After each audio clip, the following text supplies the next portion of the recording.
माननीय leader of opposition पूछ रहे थे कि क्यों हम लोगों ने डीजीएमओ को खबर किया। अच्छा रहता कि वो अपने पिताजी से पूछते या अपने पिताजी के बारे में जानते। 1986 में राजीव गांधी ने जियाउल हक के साथ यह समझौता किया था कि अगर हम कोई भी अगर सेना को भी बॉर्डर की तरफ मूव कराएंगे तो पहले हम डीजीएमओ को खबर करेंगे, हम पाकिस्तान को खबर करेंगे। तो अगर यहाँ इतना बाघ के बारे में ये कुछ बोल रहे थे, थोड़ा अपने पिताजी के बारे में भी पढ़ लिए होते तो ज़्यादा अच्छा रहता। अध्यक्ष महोदय, हम लोग शांति प्रिय देश है। जब 2014 में माननीय प्रधानमंत्री जी बने तो उन्होंने सबसे पहले पाकिस्तान के प्रधानमंत्री को इनवाइट किया।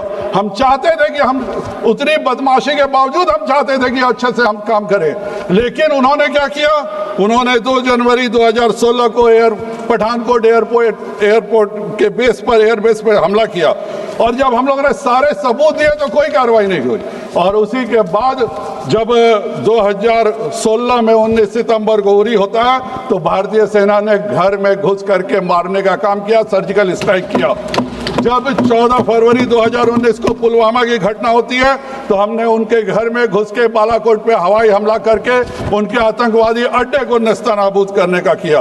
और जब हमारे पायलट को गिरफ्तार किया गया तो हम उनको धमकी दे के पाकिस्तान से 2 दिनों के भीतर अपने पायलट को सही सलामत भारत ले आए। यह नरेंद्र मोदी जी की जीत है। और पहलगाम के लिए हमला जो था वह आखिरी अटैक था। माननीय प्रधानमंत्री जी ने सार्वजनिक मंच से यह स्पष्ट कर दिया था कि आतंकियों को और उनके आकाओं को इसकी कीमत चुकानी पड़ेगी। और 14 दिन के बाद 23 मिनट में न केवल 9 आतंकी अड्डे ध्वस्त किए गए बल्कि हमने नूर खान अड्डे पर अटैक किया। नूर खान एयरबेस पर अटैक करने का मतलब था कि हम चाहते तो कैराना हिल्स पर भी अटैक कर सकते थे, हम चाहते तो प्रधानमंत्री के पाकिस्तान के प्रधानमंत्री के भी घर पर अटैक कर सकते थे।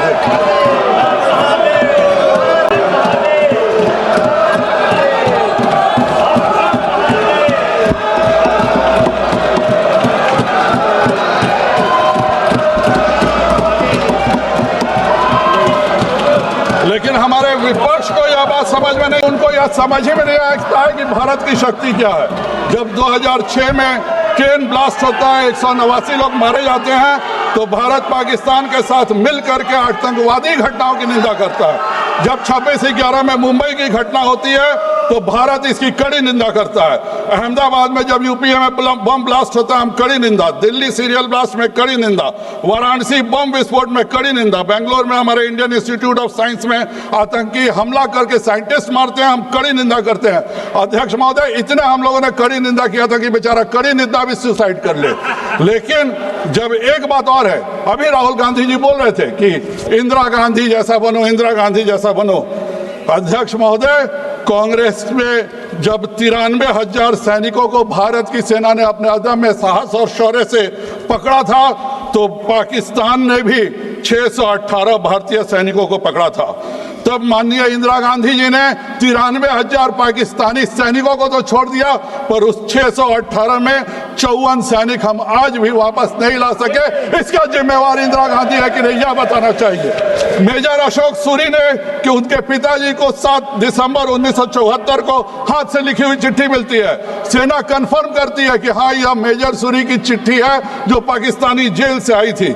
लेकिन उसके बाद भी हम अपने उन सभी 54 सैनिकों को भारत नहीं ला सके। यह हम सब के लिए बहुत शर्मिंदा की बात है और इसके लिए राहुल गांधी और पूरे कांग्रेस को शर्मिंदा होना चाहिए।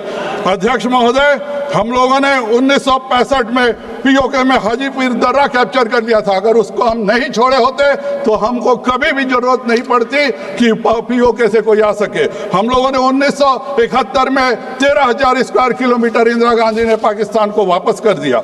हम लोगों ने अक्साई चीन में जमीन कैप्चर किया और माननीय नेहरू जी कुछ नहीं बोले। 1948 में ऑल इंडिया रेडियो में जाकर के उन्होंने रोक दिया कि भाई इसके आगे मत बढ़ो।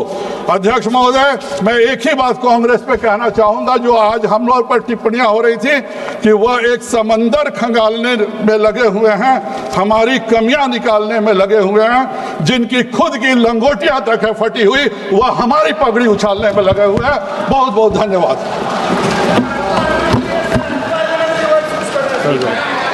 H2O City, higher quality of living. a project by Anshul Homes. Luxury 2 and 3 BHK flats with garden-attached balcony. Amenities are valet parking, swimming pool, clubhouse, kids play area, badminton and basketball courts. Anshul Homes, H2O City. Deoghar के घोरमारा का सुखारी मंडल का शुद्ध पेड़ा बन गया है भोले के भक्तों की पहली पसंद। कांवरिया हो या श्रद्धालु, सभी पहुंचते हैं सुखारी मंडल गार्डन और रूबी रेस्टोरेंट घोरमारा। घर रहने का मकान भर नहीं, ये खुशियों की तिजोरी है। दरवाजे पर दस्तक देता पड़ोस, खिड़कियों से उमड़ आता आसमां, तारों में उलझी ऐसी ना जाने कितनी दास्तां। कहती हैं चले डायमंड सिटी, एक सफर हम सफर के साथ अपने घर तक। Diamond city, life long bonding, 500 से ज्यादा खुशहाल डायमंड परिवार। जल्दी करें, सिर्फ 200 फ्लैट बाकी। आज ही बुक करें अपना आशियाना।